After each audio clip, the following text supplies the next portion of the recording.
अरे काय चाललंय आपल्या महाराष्ट्रात?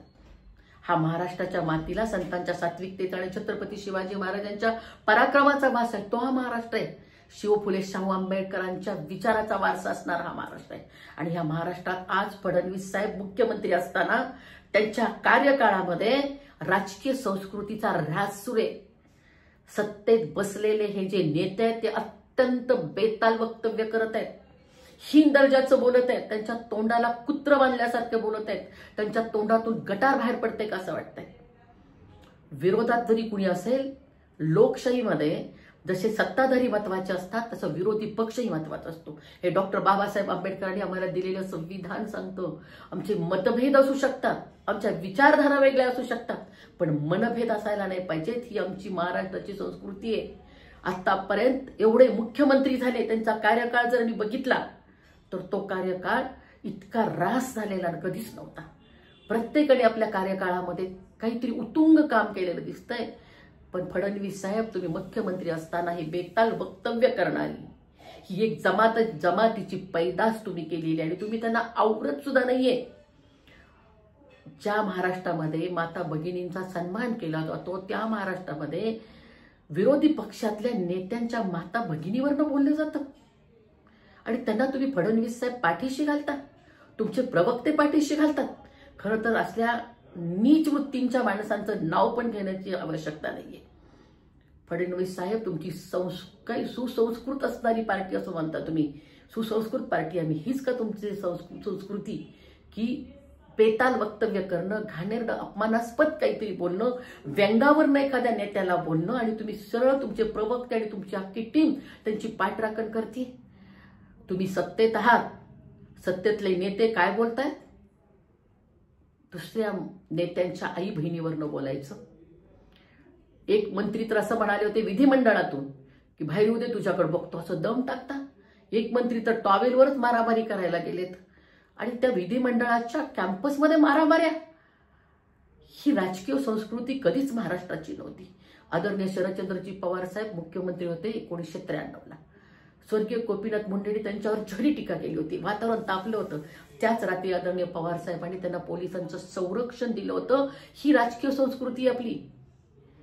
जेव्हा महाराष्ट्राची स्थापना झाली 1960ला आणि स्वर्गीय यशवंतराव चव्हाण पहिले मुख्यमंत्री झाले, तेव्हा प्रख्यात अत्रेंनी झडी टीका केली होती त्यांच्यावर की निपुत्रिकाच्या हातात हा महाराष्ट्र दिला का, मग तो सुजलाम सुफलाम कसा होणार।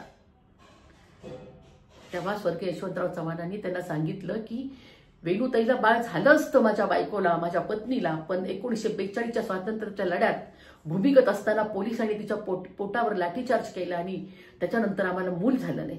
हे ऐकल्यानंतर प्रख्यात्र्यांचे डोळे पाणावले, ते झुकले खाली, यशवंतराव चव्हाणांच्या पाया पडायला लागले। तेव्हा यशवंतराव चव्हाण साहेब असं म्हणाले की बुद्धिमंतांनी राजकारणाच्या पुढे कधी झुकायचं नसतं। ही आपली संस्कृती आहे। ही फक्त महाराष्ट्राचीच नाही तर ह्या देशाची राजकीय संस्कृती आहे। अटल बिहारी वाजपेयींच्या शेवटच्या काळामध्ये त्यांच्या गुडघ्याच्या ऑपरेशनची सगळी व्यवस्था स्वर्गीय राजीव गांधींनी केली होती।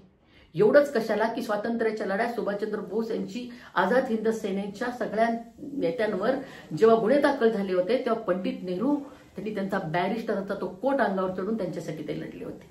ही भारताची राजकीय संस्कृती, ही महाराष्ट्राची राजकीय संस्कृती। मुख्यमंत्री साहेब, फडणवीस साहेब, तुमच्या काळात ही जी संस्कृती आहे, राजकीय संस्कृती महाराष्ट्राची, ती पायदळी तुडवली जाते। आणि असं समजू नका की जनतेचं तुमच्याकडे लक्ष नाही।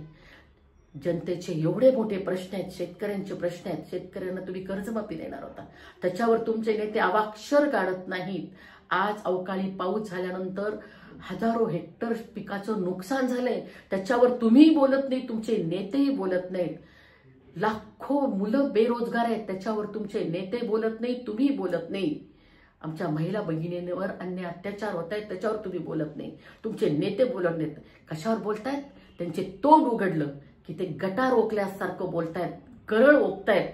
आणि तुम्हाला हे सांगायचंय फडणवीस साहेब, पुऱ्या जनतेला हे माहित आहे की तुम्ही हे जे पायलीला 50 सत्तेमध्ये बसवलेले हे जे नेते आहेत तुम्ही, ज्यांना तुम्ही पाठीशी घालताय, ते ह्या महाराष्ट्राची जी राजकीय संस्कृती आहे त्याचा ऱ्हास करत आहेत। आणि त्याला फडणवीस साहेब तुम्ही जबाबदार आहात।